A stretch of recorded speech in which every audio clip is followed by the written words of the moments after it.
ત્યાંથી હું અવાજ કરું એટલે આવી ગયો. દંત કરવા ગયેલો હતો એમાંથી પકડી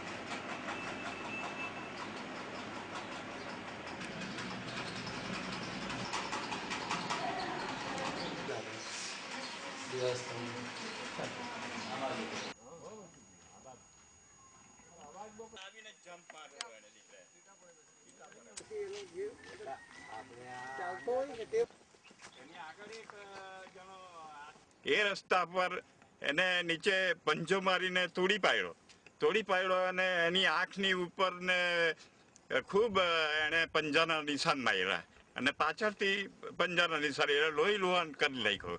દીપડાએ હુમલો કર્યો એ દુઃખની વાત છે, પણ અમે એના માટે હવે પાંજરાની વ્યવસ્થા કરી છે. હમણાં અડધો કલાકમાં પાંજરો આવી જાય છે અને એમાં બકરું કે કંઈ મારવાનું વસ્તુ મૂકીને દીપડો જલ્દી 2-3 દિવસમાં પકડાઈ જાય એવું આયોજન કરીએ છીએ.